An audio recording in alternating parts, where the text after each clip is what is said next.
Let's embark on our sensual healing journey. We talk a lot about how to heal of our sexual trauma, for example, and how to really overcome and liberate our sexuality. Today, I want to embark on the sensual healing journey. Sensuality is way too often associated with sexuality, but it doesn't have to be. So let's embark on this journey right now with me, and let's dive right into it. If you are already desiring to dive deeper into that, I have created a beautiful masterclass for you called Blossom and Bliss. It's completely free, so don't walk, run into the description below and make sure you grab your spot for this beautiful masterclass that will really help you to lean into your feminine. I guide you through an embodiment practice, beautiful embodiment practice. Plus, you have a 30 days calendar of how to incorporate every day more sensuality with sensual practices and little rituals that are so easy to incorporate, so that at the end of those 30 days you are completely transformed, completely embodied in your sensual goddess and in full liberation. So make sure you grab your spot with the link in the description. But as of now, for the purpose of today, let's embark on that sensual healing journey, shall we? I think the most important thing is to understand what is essential healing. Sensual healing for me, and it's really personal. I invite you to explore what it means for you. Is how deeply comfortable we are with being connected to our senses.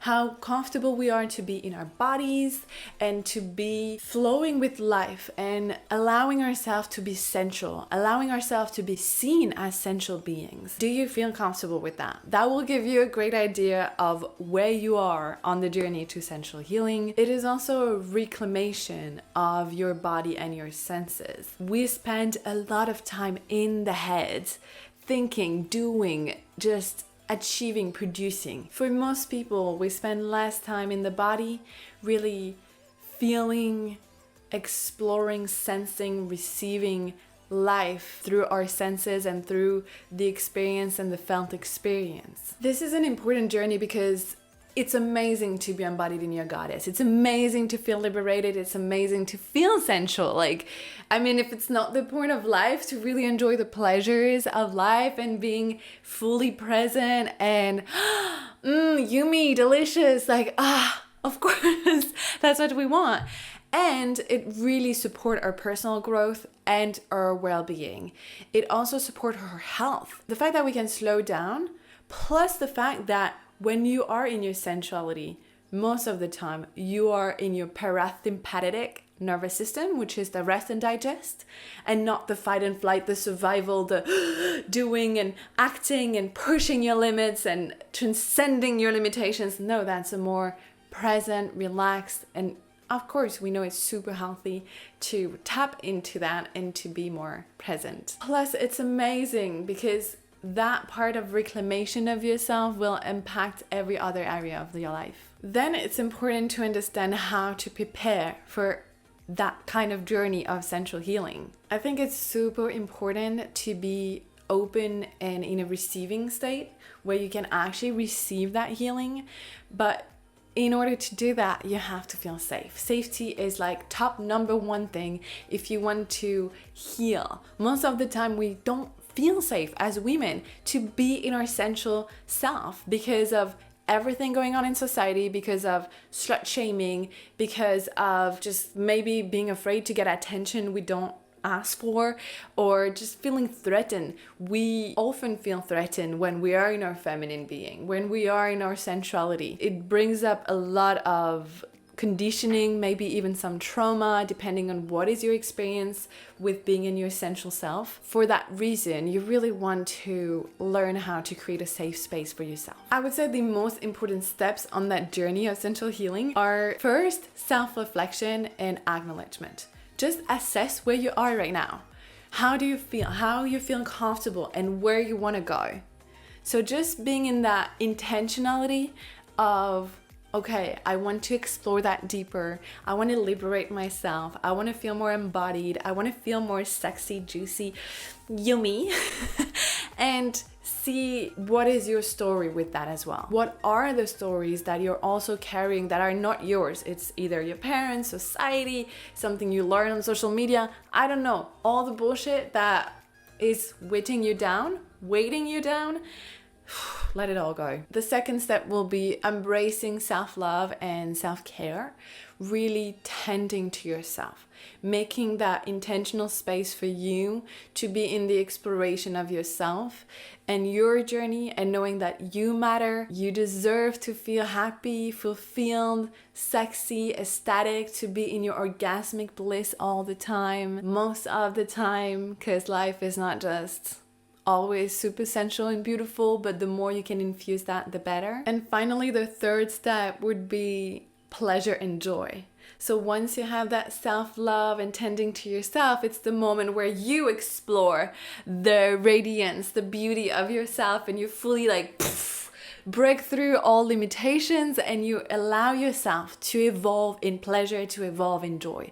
It's a daily choice. Trust me, society and our culture is not built for us to feel in our pleasure, to be in our pleasure. That's a choice, a commitment you have to do over and over and over again. And the last point for this video that I really want to mention is how to incorporate nourishing practices into your daily life that could support that sensual healing.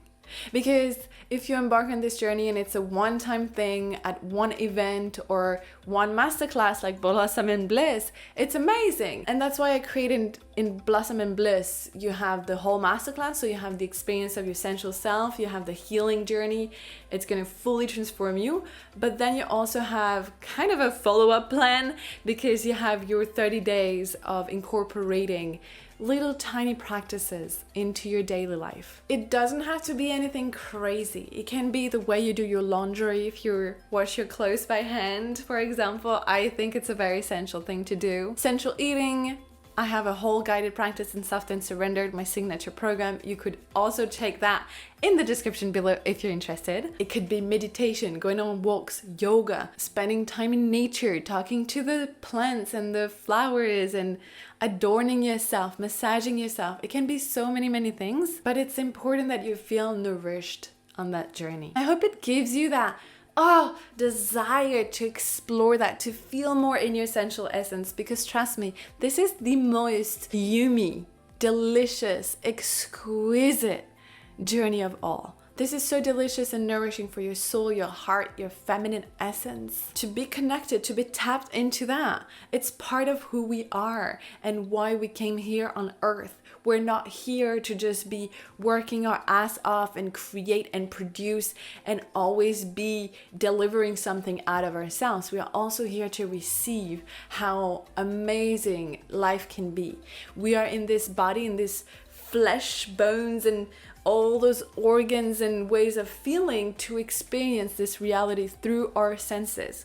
That's why we are both erotic, sensual, innocent beings, like wanting to be connected with your senses, to be in that, when it feels good to be inside of yourself and you feel like you can breathe fully and expand fully, really be your full authentic self and receive the deliciousness of life. Well, I think we came here to experience that. That's just personal opinion. Anyway, but remember, first understand and assess where you are on your journey, how comfortable you feel. Then make sure you prepare for this journey, creating a safe environment for yourself. Then follow the steps of self-reflection, awareness first, then self-love and self-care and tending to yourself. And then joy, pleasure, bliss, ecstatic bliss, and orgasmic living, just being in your full radiance. All of that by incorporating nourishing practice on your daily life, because life happens in the mundane. It's not a new thing that will revolutionize your life. It's just in the daily small things that it happens. So with that being said, go on your journey. Make sure to grab your spot for Blossom and Bliss. It's an amazing masterclass to really explore that sensual self and all those rituals that you can incorporate in your daily life. Plus, it's completely free, so enjoy it. Have a beautiful rest of your day.